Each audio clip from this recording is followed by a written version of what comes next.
Yeah. One quick, I'll have a really quick question. It's just I've got to ask it. Yeah. Yeah, go ahead. Okay, Mike. Arcs, arcs on earth, arcs in heaven. Yeah. I noticed that, for example, Ian would talk about, he'd say, where the two armors of God, the strength of God, and the power of his might. And then he would go on and say that an arc might form between them, opening the window of heaven as releasing your glory as a receipt, a recognized shadow on earth as you are in heaven, as you stand in this. What I want to understand, so obviously there's 2 points for an arc. It reaches up to heaven, opens heaven, releases glory. I guess that was the same with the Ark of the Covenant. There were 2 points. Yeah. And you can have arcs when I imagine when you're doing communion, because actually Jesus, if I'm right, Jesus would be in you, Jesus in the Father, that would form an arc. Yeah. In you? Yeah. What to form? So are we looking to form arcs? And what would be a general thing when I'm thinking about that for forming an arc? Because I imagine there's an arc going up to heaven and an arc in heaven coming back down to us. Where am I wrong there? No, you're not wrong. I think it's just a way of thinking about agreement, really. So where two agree, you form a connection that releases blessing to come out of the connection. So even where there's two agree on earth, you could say they're forming an ark for God's manifest promise to come. So where he says, you know, where two or three are gathered in my name, there am I in the midst. That's an ark.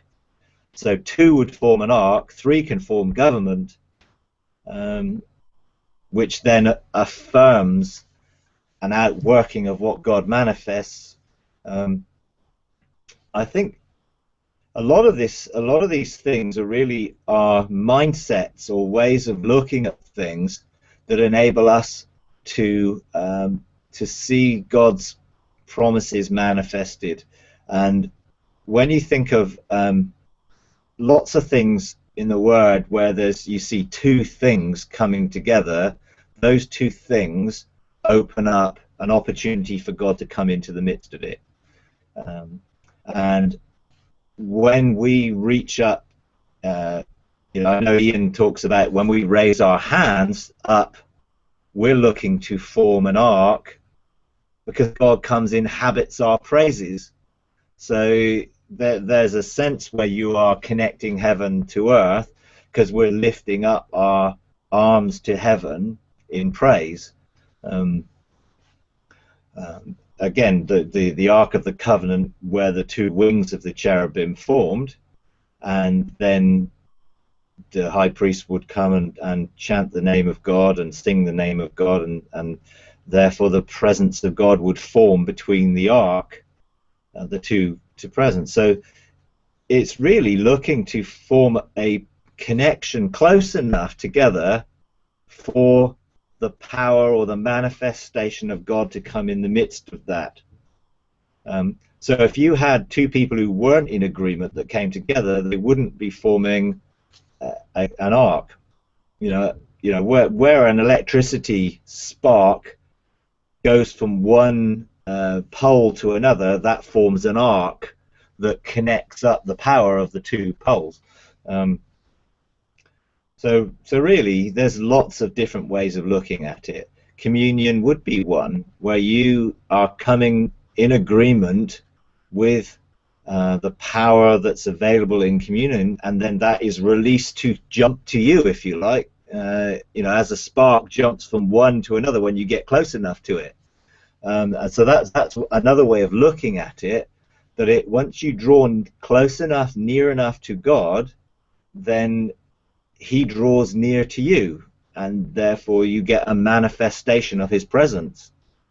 So if God is there and you're not close enough, there isn't a proximity for the ark to spark, if you like, so that the presence of God could come close enough. Which is why we need to draw near to God, and He then draws nearest to us. He hasn't moved, when we draw near to him, it's like that spark or manifestation of who he is connects to us, which forms the connection for a flow of power, revelation, truth, anything that can flow from him to us when we come close enough. And so in a sense, when we're looking to connect up to heaven, we are looking to form that shadow here on earth, which heaven recognizes and then comes and manifests around. In heaven, you've got the same thing. When we stand in the Holy of Holies in the tabernacle and replace the cherubim who fell, obviously Lucifer, then we form an ark for God's manifest presence when we come into the Holy of Holies and stand next to the mercy seat to look into the presence of God. So God manifests his presence when we stand there symbolically, in a sense, but that's the first thing he ever showed me was there's only one cherubim because Satan fell, and we get to replace him. And I know Ian jokes that that's true replacement theology, in that we get to replace Satan in the presence of God to look into what he did, and then he was to reflect out into creation the light of the revelation that he saw out from his 9 stones, to reflect out those 9 attributes of God or truths, revelation out from him. And we get to do the same, essentially. When we come around the presence of God, we look into his will and look into his purpose, and then we're supposed to then manifest that out through our lives. So I think there's lots of different ways of looking at it, and when you look at numerology, you look and you begin to tune into these things, you see lots of 2s then in the Bible.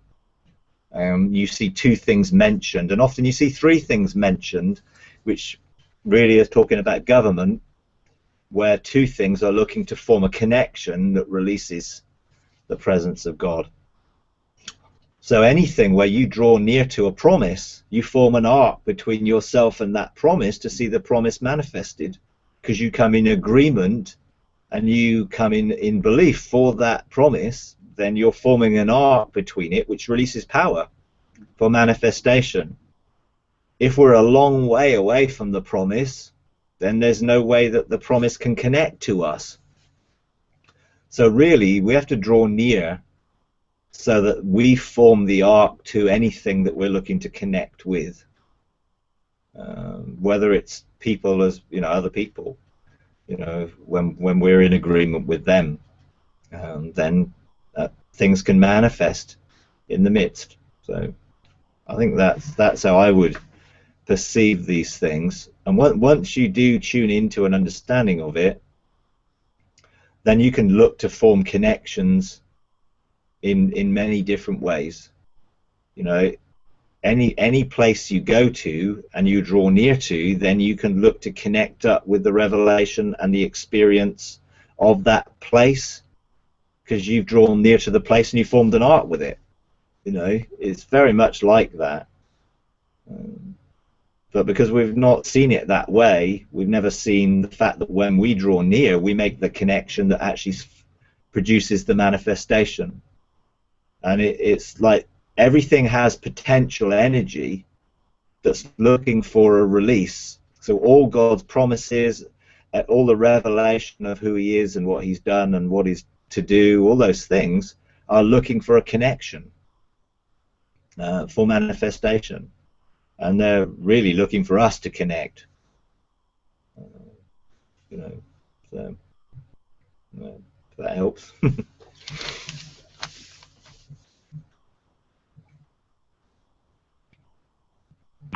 One quick follow-up question. I think it's just a quick yes or no on what you could answer. You mentioned when we're around the Ark and the Holy of Holies, in a way I never realized that before. We're actually replacing possibly Satan there, and we're actually acting as the other cherubim. Yeah. So the revelation is coming up to us. Yeah. Because God manifests in the midst. Because there's no manifestation when there's not two. And so, in a sense, because Satan fell, it left the Holy of Holies bereft, if you like, of his presence, because he was there to make that connection. The earthly tabernacle and the mercy seat reflected what was the perfection of heaven. But when Jesus died and he took his blood back into heaven, it said he cleansed the tabernacle from that which Satan had messed up. And he then makes a veil, a way that we can come through him to come into the Holy of Holies and to take up our place there as sons of God, to be able to connect up and manifest with his presence and person and truth and the revelation of who he is. So yeah, that's how I've certainly experienced it, and I know Ian's taught that as well. So yeah.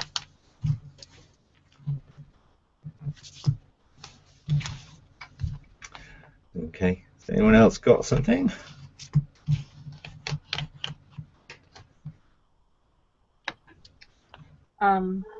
Angela, if you don't have anything, can I go ahead? Okay.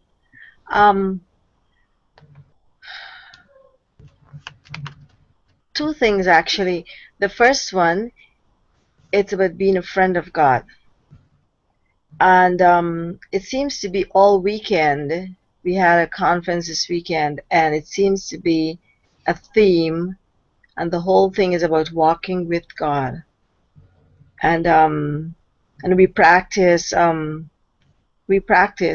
walking with Him, engaging around the ark and different places.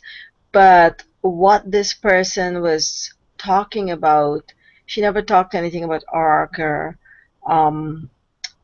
living sacrifice and all those things that we talk about. She was talking about things like getting up and saying hello, let us go to work, let us go watch a movie, things like that. And I was wondering, apart from engaging around the ark and altar of incense and so forth and so on, do you practice things like that? Saying, telling the Lord, so Jesus, do you want to watch a movie? What movie do you want to look at? Things like that. Sure. I mean, it's really cool. Yeah. Tell me. Okay. Well, personally, I believe what she's talking about is a developing intimacy in our daily relationship with God as a habitation of God's presence, which is the pathway of relationship. So establishing that first love connection, establishing the daily intimacy where we fellowship with Him, talk to Him in intimacy, and become one. And I sort of hesitate to sort of say that the sort of asking Jesus to go to a movie and that sort of stuff is, well, let me think how to put it. Once you join to the Lord and you become one spirit with Him, then your spirit directs and moves your soul to flow in the relationship that you have out of His heart. Your conscience guides and directs you, but the more mature you come in it, the less you have to ask things like that, the desires of your heart draw you towards it. You find that the desires of your heart are guided by your destiny and his desires for you on a daily basis and in friendship and in relationship, and therefore you don't really have to sort of ask those things, because you're going to do those things naturally because you're one with him. So, you know, whoever's joined to the Lord becomes one spirit with him. And so, you know, I go quite often, you know, there are seasons where I will spend time in intimacy when I find that I'm becoming busy and you know, sometimes distracted. Then I'll go and spend some time with him on my garden, and we will just sort of talk, and I will share just how I'm feeling with him, and he will just talk to me. Often I will go to his garden in Eden and just be and not do anything, because I find a lot of those things is about what we're going to do rather than who I am and what I'm being, and the focus is on, well, what are we going to do rather than who we are. And I think what we do flows out of who we are, and when we're close in intimacy and we're in that relationship where we're flowing with him, where there's a flow of two-way communication through the prayer gate and things like that, then you just know, you know. And I think the closer you get to someone, the more you instinctively know what they feel, what they think, what they say, and you're aware of it. I think when you've been in marriage a long time, you know what the other person's thinking very often, because you're just so in tune with them, because you spent many years building a relationship of understanding, and you can tell body language and lots of things like that. So I think developing friendship with God, ultimately, in terms of maturity of friendship, it really just, we're so connected with God that we flow and do the things that he would do. It's almost like my spirit and his spirit would want to do the same things, therefore they flow together. And I don't really have to ask things like, do you want to watch this movie? And a lot of things, it's just like, he's really happy with what I like to do, and I'm really happy with what he likes to do, because we're in a relationship, you know. So, you know, if I am going to watch something that he wouldn't like, then I would expect my conscience to guard me against watching that. But most of the time he really isn't bothered. In my leisure time and in the time where I'm relaxing, he's just as much part of that as in a time when I'm seeking him or going around the ark or going into a realm of heaven. There's no real difference in relationship or connection with it. So intimacy is us drawing near to him, but it's connecting up in the realm of the spirit that's on the inside of us, and in the realm of the soul that's on the inside of us, so that we can hear him, see him, flow with him in every other way. And if it helps to build that consciousness, like some people would call it centering, or the sort of Brother Lawrence practicing the presence of God, it's consciously trying to make sure that you're aware of God's presence with you, and being in that level of intimacy with him. Once you've practiced that and practiced it, you actually just be it. You just, that's who you are, that's how you live. You don't need to practice it anymore, because you live it. You know, and a lot of exercises and ways of thinking to help us think about it like that are just that sort of scaffolding that you put up to build your house, and then when the house is built, you live in it, and you don't need the scaffolding anymore. And they're all helpful little things. You know, that when I first started to look to practice the presence of God, I would set my watch to beep every hour, and when it beeped every hour, then I would just consciously think about and meditate about God's presence, reminding myself that He's with me and in me and around me and everything else. You know, and after I did that for a while, then I became sensitive, more sensitive to His presence. But if He wants me to know anything, He's got my number. You know, He can talk to me anytime, and He can direct me and lead me and give me insight into anything at any time, because my spirit and His spirit are connected and joined, and they flow as one. You know, so when I open my first love gate every day and invite His presence, and I surrender the throne of my spirit, of the seat of government in my life to Him, then I sit next to Him, and so we are together in ruling in my life. So yeah, I mean, I don't see any problem with any of those things. I think they're just things that help us get to the point where it's just how we live. If that's sort of. Yeah, I really like what you said there. It's just like consciously making His presence a reality, and just practicing that until it really becomes a reality to the person themselves. So I think, yeah, that's like Brother Lawrence, just practicing his presence in that way, so that we are become more aware of His presence, that He's always with us, in us, and so forth. So moving along from there, we have been experiencing the heavenly realms, and just going up and stuff like that. One of the things we experienced is that we were in this place. It seems to have okay, it seems mountainous, but amazing. Of course, beautiful.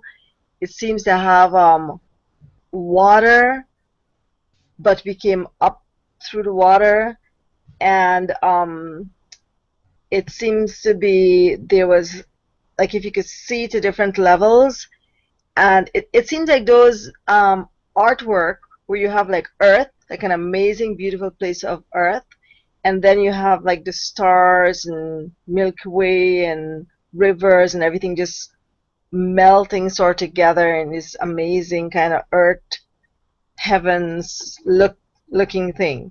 So we were in this sort of place, all of us, and all of us saw it and trying to really navigate. So we feel like we're kind of there and don't know what to do. And so as we're there, I start to see people on different vehicles, like mode of transportations, and they were saying hi and waving. I think you guys saw it. Yeah, Angela, you guys saw that too. And they were waving. And then this one guy came off of a vehicle, and he was huge, like very muscular, big. And Jesus was there, and he came and he said something to Jesus. They talked a bit. Then he turned and looked at us, and he kind of saluted and went away. Um, we didn't know who he was, and so then Deb had Angela had saw this diamond, this blue diamond, earlier when she was spending some time with Father, and then Deb got the blue diamond when we came together, and so she said, "Oh my goodness, I forgot the blue diamond. Where did I leave it?" And she said, "Okay, I'll call it."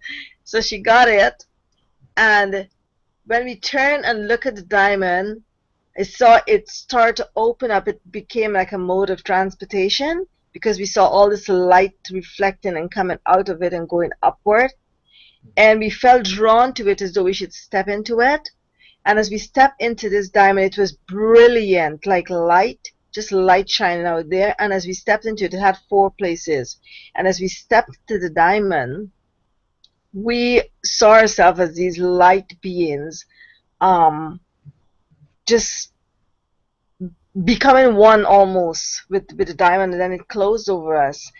And as we were there, it was sort of, it's rounded like that. It had a point, and it was going like this. So we felt that, like, it seems as though we weren't sure where to go, and we felt like, okay, because all of us, our desires are like where to go, what to do. That's why it was like that. And then as soon as we came together and said this is where we want to go, it took off. We went to a number of places. But what I want to ask you about is that diamond and that place of seeing other people. And that diamond being a mode of transportation, like a light mode of transportation. Okay.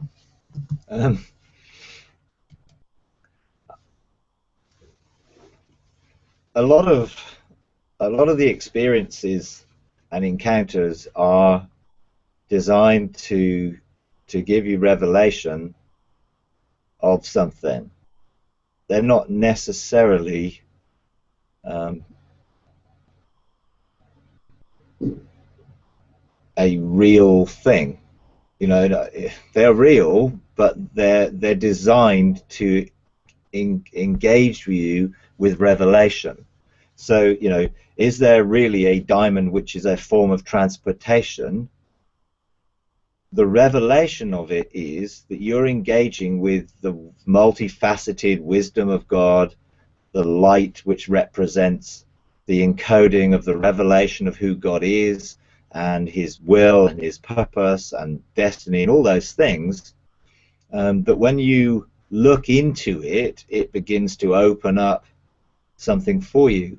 And often symbolically, transport and moving and vehicles is about ministry. So the four of you are coming together in ministry, which is God's will and purpose for you, and that will take you to where you need to be and where you need to go. And so once you step into the revelation, and you then become, as you see in the symbolic nature of it, it closed around you, both to protect you, but the symbolism is you were in it, and in the center of it, then that revelation then can take you where you need to go. And so you are stepping into that which has been prepared for you to enable you to engage with what God's purpose and will is for you. And, you know, often blue is symbolic of wisdom. I know it's not the, you know, might is the blue in the seven spirits of God, but wisdom herself is blue, and I find the whole of that realm of the heights is blue in color, and the blue pillar and all sorts of blue things there. Your engagement with it then enabled you to go to places because you've stepped into what is your destiny, if you like. And you know, God gave me a blue diamond, and he called it the stone of destiny. He says, I want you to look into this. And when I began to look into it, it's like I went into it. So it's a similar, and it took me to places.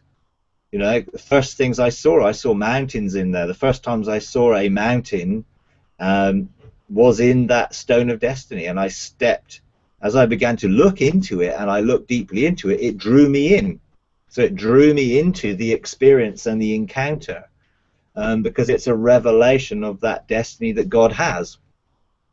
You've just engaged it in that you saw it as a diamond, you began to look into it, and it opened up for you to step into it, and then you were able to go to where you needed the encounter to engage in. Similar, in terms of people that are on vehicles in things like that, they're usually symbolic, again, of those angelic beings that are associated with your destiny and ministry, hence the salute.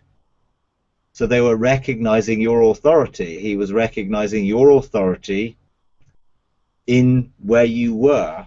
And often, you know, modes of transportation, it's not like angels are riding around on motorbikes or push bikes or any other, but the symbolism is that they're on a mission. They're moving, you know, and they're moving in relation to your ministry.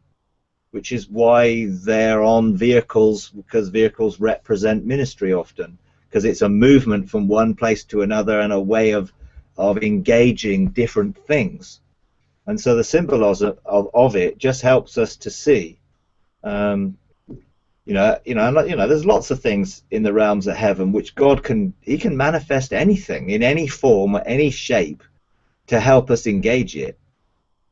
I think one of the other, I can't remember who it was, one of the other ladies in your group, in the Burning Ones group, shared that she saw a baseball pitch and a baseball match going on and different things like that.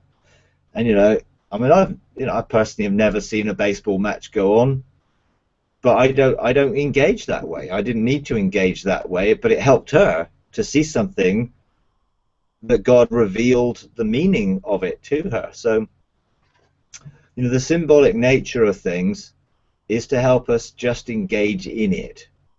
And then the key in all this is actually where you went and what you did when you went there, having stepped into something which enabled you to go. And for me now, I don't use that stone of destiny like I used to, because I can now think where I need to go, and so I don't use it in the same way. But to start with, it helped me, because it was like, where do I go? What do I need to do? I'll look into the stone, and then what I saw as a picture in the stone drew me into the place where I could go there. But I haven't used that for a while, because I tend to go around the presence of the ark now and open my heart up for the desires of my heart to take me where I need to go. So they're all sort of stepping stones in developing the abilities to be able to move in the realms of heaven and to go where we need to go to administer the kingdom. Because that's ultimately why we're going into that realm, is to exercise our responsibility as lords, kings, sons, to administer the kingdom. And that's ultimately what we're responsible to do, is to administer God's kingdom through our lives in the role that we've been given, so that we can manifest heaven on earth in various ways. But we get lots of encounters that help us to understand various aspects of that, which then we can begin to put together to enable us to do things on a more what's the word? Well, so that we have more revelatory understanding within our spirit, and we can just do things. But in learning, God has to engage us in some way that helps us connect. And the fact that you're all beginning to see similar things and engage in similar ways is an illustration of your joint authority to operate in kingdom manifestation in that way, at that level. I don't know, does that help, or is there anything else you want to discuss around it? I have a comment. Yeah.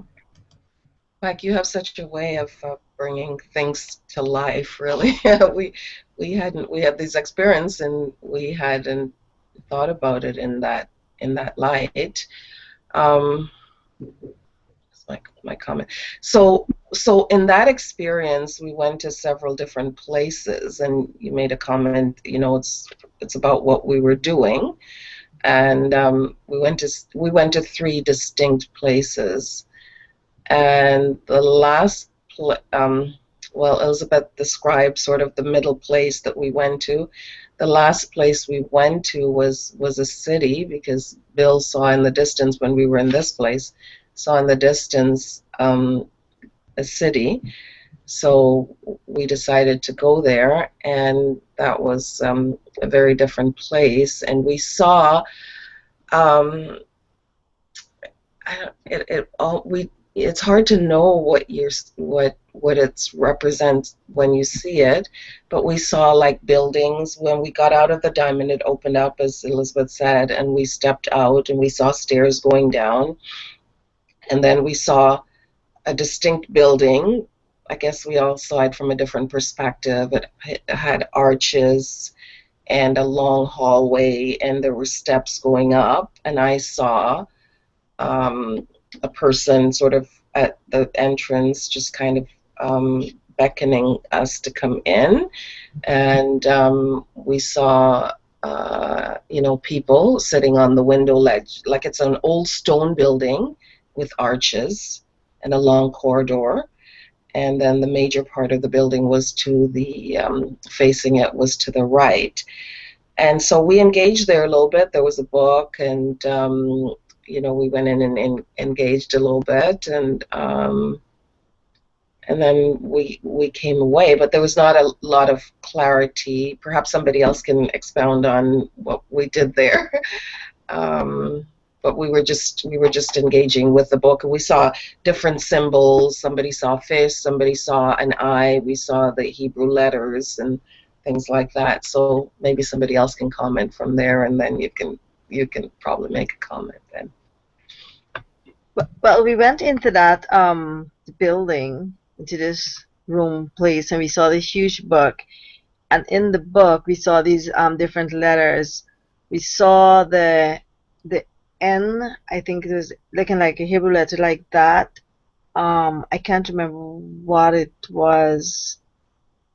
It's just like that, and then okay, let me see the camera. So, and then it come like that, right? And we saw the I, and I think that is the Resh, R-E-S-H, or something like that, which means like to see and so on. And I can't remember. We saw something looking like a fish. No, yeah, I think Angela saw that. We saw about 4 or 5 different letters, so we tried to put it together to see what it meant. But in that whole place, we felt like it had to do with meditation of the Word and spending time in the Word, and the Word as a place, as a portal, really, where we could really enter in to see the whole thing of what God is doing and so forth. So that's really what we came away with. And incidentally, yesterday again, when we engaged around the ark, we saw this huge book again on the ark, and the pages were turning, and then the rest was blank, and on the right there was the word Ezekiel written there, and then 2 other persons saw pages and so forth. And then we felt like that was a place to step into the Word, and then other things happen from there and so forth. Okay. Okay. Well, the significant thing is that you were taken there, and you were given an experience which has opened up something for you to pursue. And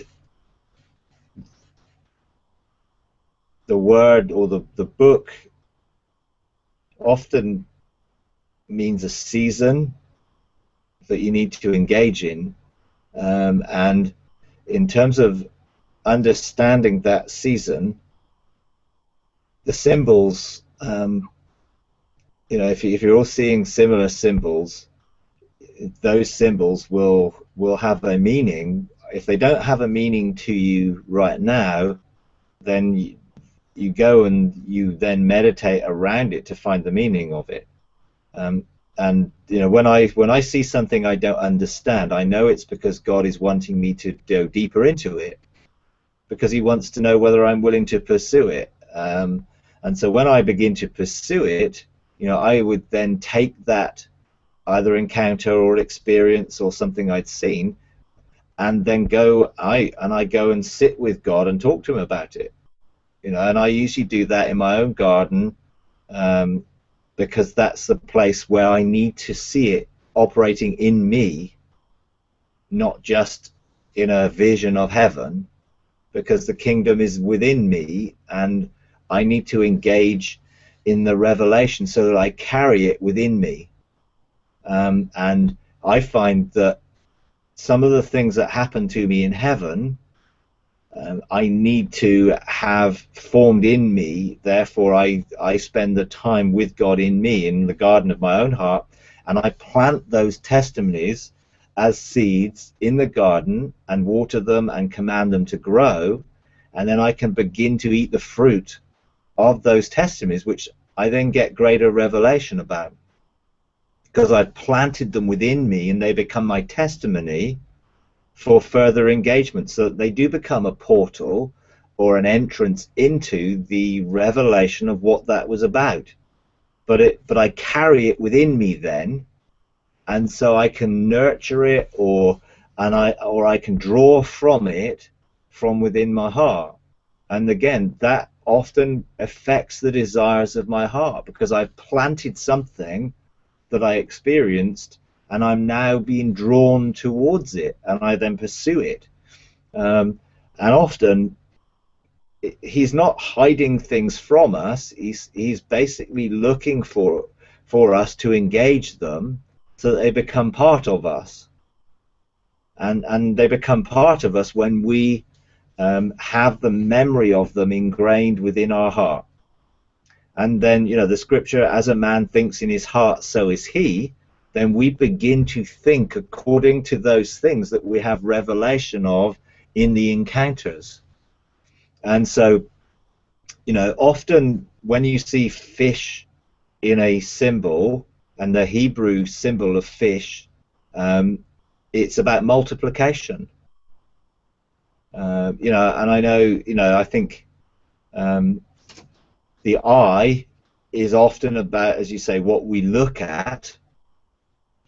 It multiplies. So what we look into and what we begin to meditate on and what we begin to fix our eyes on multiplies in us and becomes a source of life in us to flow. But we have to fix our eyes on it, and we have to multiply it by, for me, I plant it in the garden of my own heart. And so now and again, you know, when I have a series of encounters or different things, I will just spend some time and go and plant them all. In fact, I did it this morning. You know, I've had some recent encounters that I know I need to engage more deeply in. So I will just go and I will take that encounter, plant it as a seed, water it from the river of life, speak life to it, and then see it grow. And then that then becomes the desire that my heart will draw me towards. And that's generally how it works for me. So if you're saying that the book had something, Ezekiel, written on it, that may well be something that God wants you to look at Ezekiel and how Ezekiel functioned. It may be something, a particular aspect, as you meditate on the word Ezekiel, then a biblical picture or an event or an occurrence may come to you, particularly as you interestingly saw a city in the distance, and Ezekiel's ministry was very much around cities. And so he was taken by a lock of his hair and taken up to Jerusalem to see what was going on around the city, you know, so that he was aware of that which was going on in the spiritual atmosphere and going on practically in the city, because he was taken to see it. He measured out different things from the temple of God and had experiences of the river of life flowing out from under the temple. You know, he had experiences where he saw the seraphim and the cherubim, the different angels and different things. You know, so as you begin to meditate on it in your own heart, then you will begin to find the answers that God wants you to receive from those encounters, and the significance of it, and how God wants you to view it. And he may well be showing you something that his desire is for you to administer into. But sometimes these things are like classrooms, and they're there to tutor us into something. Um, and I think, you know, if you see Hebrew symbols, it's usually because God wants you to go deeper into it, to pursue it. That's often it. Otherwise, He would just tell you. You know, personally, you know, I don't tend to get a lot of symbols as in letters and things like that, but often I do have encounters.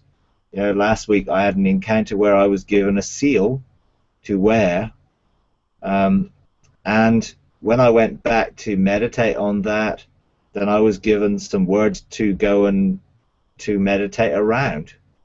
And, you know, now it's my responsibility now to go and pursue that and find out, well, what is it that he was trying to show me?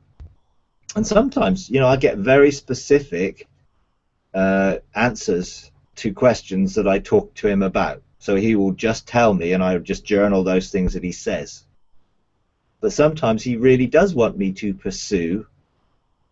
And so in the journey of pursuit, I discover things and find things that help me further on, you know, because God is wanting us to engage in relationship, you know, and that's the key. So it's a two-way interaction and a flowing of things.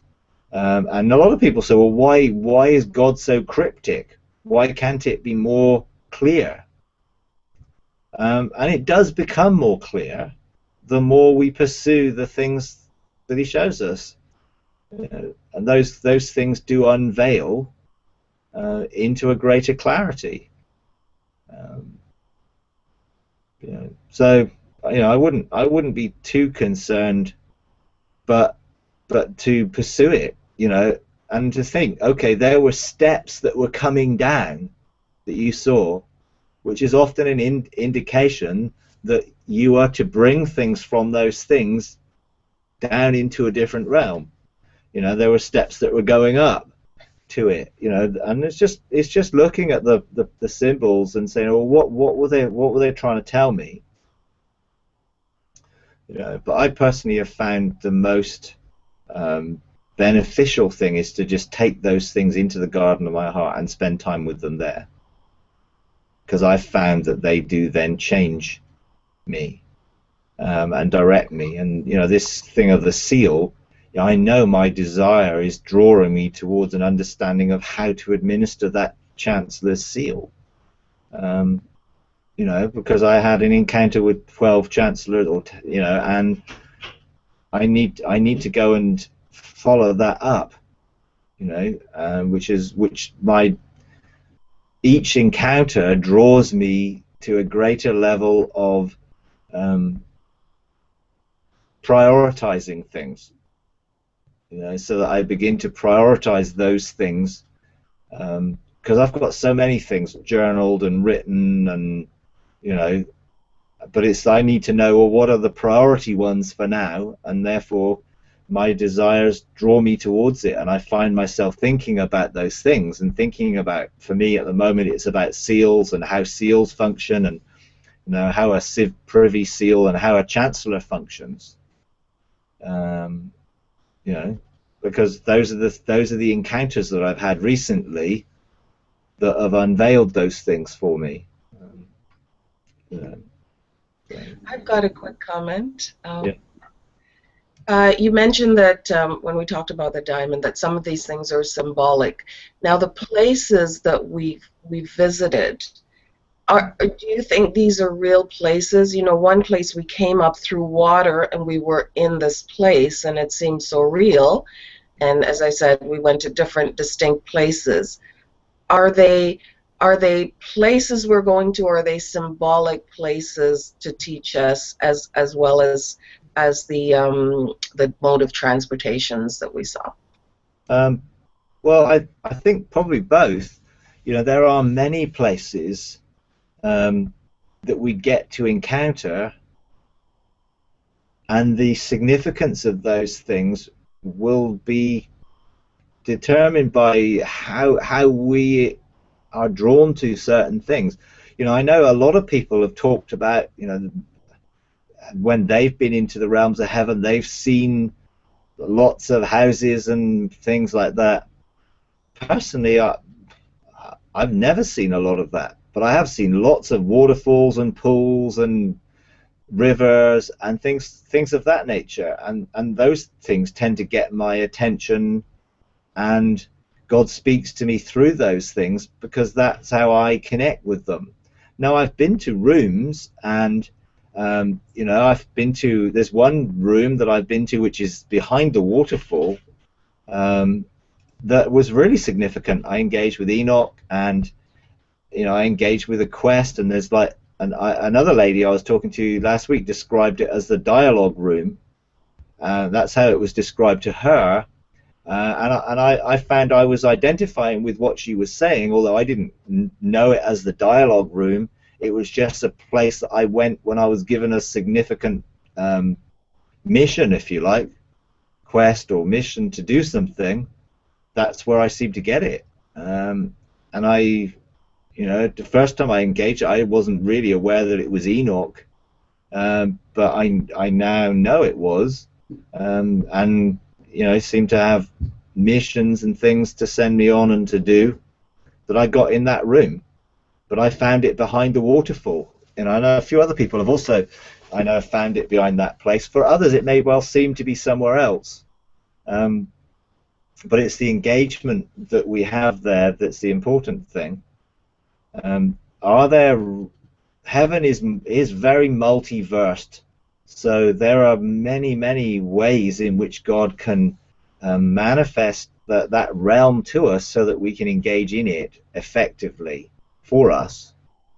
And so everything is real in a sense because it's a manifestation of the thoughts of God into reality, which is what that's how heaven got produced. God thought it, spoke it, and it became. And he still has the ability to make it that which we need to engage it with. So it's all real. It's real for us to engage in because he wants us to experience it in that way, which will help us in understanding what it is he's trying to show us. So for me, what you drew from it is the key. You felt you needed to engage in the word, and we're going to draw deeper into the word to engage around it. You saw a book, you had that book subsequently, you saw Ezekiel. Ezekiel is a very interesting character who had lots of encounters of a wildly spiritual nature, and he found them very difficult to describe himself. So he used the best terminology he could, with wheels within wheels, and eyes and wings full of eyes, and all sorts of wheels with eyes, all sorts of quite strange pictures that people have tried to paint and illustrate, and who knows exactly what he saw, but the purpose of it was to communicate something to us, that these are realities and realms that we can engage in. There are classrooms and there are places that you can go and train, and you can be taught there things.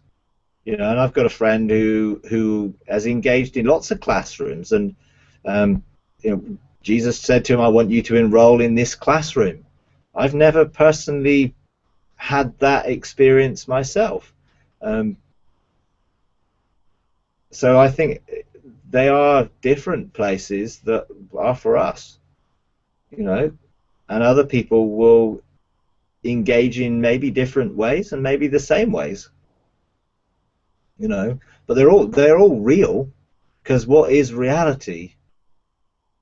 Reality is the consciousness of God expressed, and we get to shape our own reality by expressing that through our thinking, speaking, acting, to frame our own worlds and frame that which is around us. So it's God is showing you things that you then need to then use to shape the ministry that he's calling you to, and to shape how you do certain things. So, you know, you then can take people via diamonds, and, you know, some people go by chariots. You know, I've been in a few chariots now and again. Some people go on thrones that are just move and fly. There's so many different ways that that we can experience things. You know, I can't take someone into something I've not experienced myself, and I wouldn't try to. So that's therefore I just open the door through what my experience has been. Then hopefully people will gain their own understanding of it and see it in the way which relates mostly to them, which is why I don't tend to go into great detail in describing places, because I want to open a door to that place for the person to engage there in the way it will be most relevant for them to engage, and how God wants to communicate best in that place, because it's a dimensional place that can be very different for different people, because God knows exactly what you need at any one particular time to be able to experience and engage it. You know, but if there's ever a sort of, well, what does this mean? Then just go back to God and ask him, you know, do I need to know the full details of this? Were you trying to use this as an analogy, which I need to understand all the different parts of it, because that will give me insight? Or were you just showing me something in general to point me in the right direction to change where I'm going to look at the moment? And some of that is you won't know until you really draw near to God and get his heart on it. You know, because sometimes if I went into every detail of everything I saw and tried to find an analogy, I would be years trying to find everything out about it, when actually God was just trying to show me one simple thing through the whole experience. And I think you can find that in parables. You know, some parables just present a central principle or truth, and some parables are more allegorical, in which the actual parts of the parable and the story have meaning. You know, like the parable of the sower. You know, in a sense, you know, the different soils and the soils of the heart, and they have meaning, and those meanings are important. Whereas, you know, another parable can just have a central theme that doesn't necessarily have an allegorical pattern for each part of the story. You know, so yeah.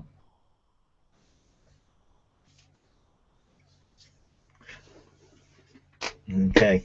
Anything else? I could ask a quick question if nobody else has anything. Okay.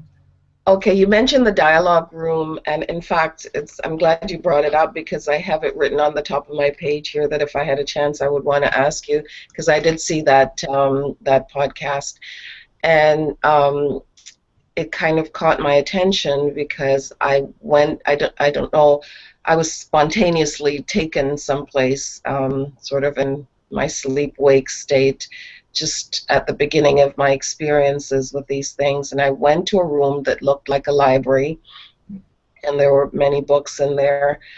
But the thing that was that stood out about this place, there was constant narration going on. It was just a constant sort of monotone narration going on. Now, I didn't hear any words, but you know, it's like someone was playing a recording and there was constant talking, constant talking. I couldn't. So when you said dialogue room, from what you described, it seemed different. But this room was like a library with wood and, you know, just what you would envision a very lush library to be. But the thing that stood out, and I was aware of other people in there, but I wasn't very clear, and I didn't understand too well these things at that time. So can you make a comment on that? Yeah. Well, if you think that everything that's going on with every single person in the world and every choice and decision they make has an effect on what happens, And if you think of the realm of heaven as being before everything that happens, because the speed of light is faster, and therefore everything can be now, then there is a sense where God is administrating and narrating the whole of what is going on from a perspective of what he knows and from what we make decisions about in relation to everything. So, God is never taken by surprise with anything we do, because he lives in one sense outside of time, but the realms of heaven are based in time. They are created, but they're not based on the same time frame. So our destiny and people prophesying out of our destiny comes from before it's happened. Every prophecy comes from before it's happened. But if you think God works all things together for good, then every decision we make, there is a constant... It's difficult to describe in terms of time, but every decision we make has an effect and needs to be rewired or re-navigated or re-narrated into that which fits into the purposes of God. And it's a really hard sort of concept to understand, how God can be both transcendent and eternal and yet immanent and present. But the realms of heaven, as in Kingdom of God, Kingdom of Heaven, all those realms are created and operate within the concept of interacting with us. And so there is I believe, a narration which takes place, if you like, which takes into perspective everything that goes on in the whole world and every decision that's made. And if you think there's 7 billion people or whatever, all making decisions every microsecond, if you like, and their decisions will have an effect. I mean, one of it's like, the thing of chaos theory. Does a butterfly's wings flapped in a jungle in the Amazon have an effect on what goes on in Toronto? Well, chaos theory says it does, because everything is connected. And so everything that we do and everything that is done has to be in some way managed, if you like, so that God's ultimate will and purpose are not thwarted or changed. But free will is a factor that God has given us. And so there are a lot of angels who work really hard to overcome the errors and the mistakes we make, because sometimes we don't get things right. Now, do we want our wrong actions or wrong things we say or wrong to affect eternity?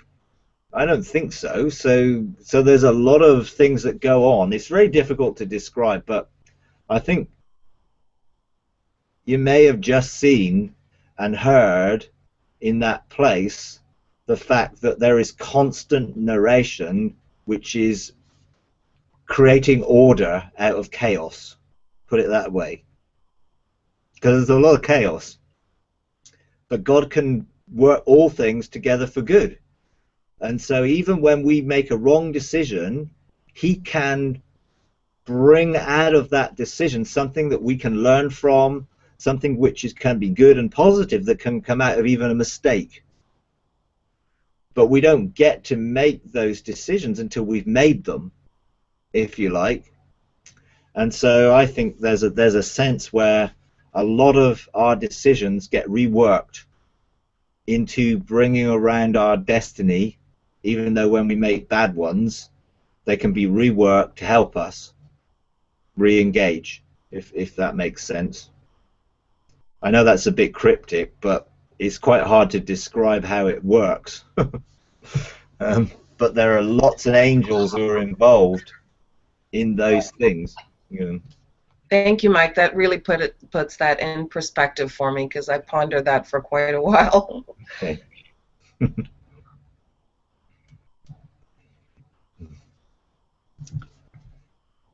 Okay. Anything else? Nope. Quite a bit to think about, the things that you said, and to listen to again. I don't know if the others has any questions or anything.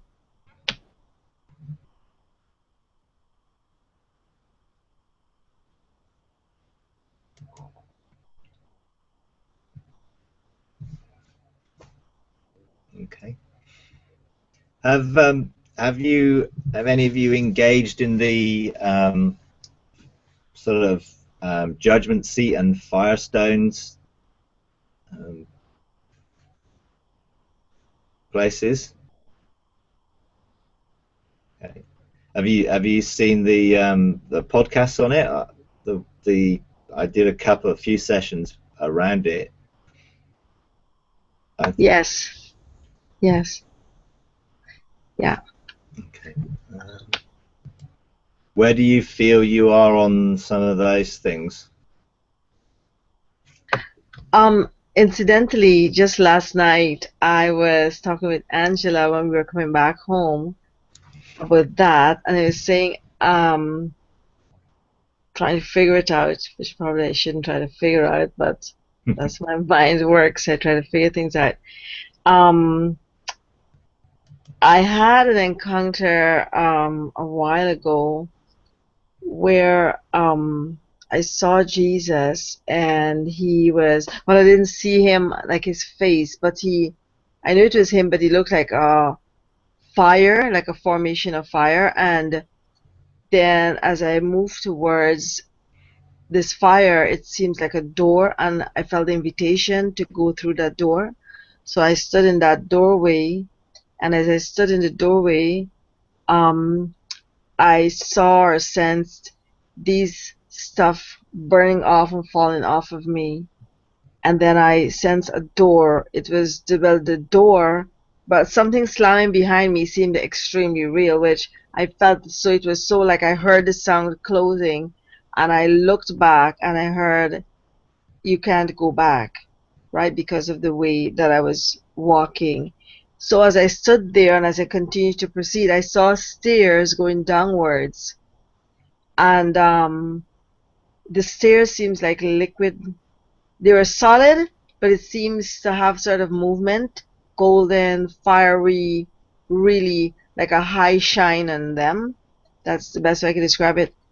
And I felt the invitation to go down these stairs. So what I was a little like trying to figure out is that when I listened to that hangout that you had about the firestones, I didn't see any writings or anything on them actually. So as I walked, I didn't go further down, just about two or three. On the right, I saw these doors. So I didn't actually go back there to really engage in that. So I didn't understand if were these firestones, were these stairs, were they supposed to have some writing on them? I have no idea. So yeah. I know I didn't. The firestones didn't have any writing on them for me. When I stepped on them, I just became joined to them and knew what they were. So there was no writing as such for me. I just knew what they were, and when I've gone back there, then I've gone in deeper into another stage of what they are. Originally, they were very much emotional interaction with the revelation of the character of God, and the three different levels of that within the fruit of the Spirit and things. But I don't think we've got time to really go there. But I would put it forward to you, because it's a place where engaging with the judgment seat deals with our scroll to release, to highlight the gold, silver, and precious stones, and to deal with the wood, hay, and stubble, to release our scroll, to contain and be reshaped, if you like, from our destiny, and to deal with anything the enemy would have to be able to hinder us. So it's a key place of engaging the fire of God and the lion of the presence and the eyes of his fire and consuming fire, because it then opens the door into a different level. It certainly did for me anyway. And the firestones are really places of trade and revelation that we need to understand and know if we're going to be transformed into the image of Jesus. And there are steps really that enable us to ascend. And you know, I've only personally ascended those steps rather than descended them, but I'm not saying you can't descend from them. But it did enable me to engage the throne of God and my throne in that realm, in sonship, at a totally different dimensional understanding level with it. So maybe next time it would be good to, you know, actually go and encounter those things, because I think we do tend to do a lot of questions, which I'm no problem with the questions, but a lot of these things are best experienced, and because you need to receive the revelation into your own spirit of what they are and what it will do for you, so that you can feel the freedom of the expanse of heaven and the capacity that you have expanded, because it will expand your capacity to receive more, because your scroll will be purified and refined, and all the wood, hay, and stubble got rid of. So you have a greater capacity to contain more and to receive more from the experiences and the encounters that you get, so that those things can direct you and lead you into future things. You know, I've found since going back there a number of times by taking other people there, it has had an effect on me, and I've had some encounters there which have brought me into a fresh understanding of some things. You know, so I think it might be a good place to go next time. That'll be good, Mike. I'm remembering that we did go there once with you, but I guess the more times the better. So where did we go? We went to the through the Firestones. Through the no. Nope, we didn't. We went into like a furnace, but not through Firestones. Okay, but there was a time when we went through fire and we looked through the eyes of the lion and okay. Probably the judgment seat, but the Firestones are there's a different dimension to the Firestones, and again, when you're thinking about looking into the purposes and will of God as an ark, going back to what we started with, and taking sort of Lucifer, the light bearer's place, then he walked on the Firestones on the mountain of God in Ezekiel 28. And the revelation he received, he traded wrongly to draw a third of the angels to himself. So it is a really, really key place. And I think the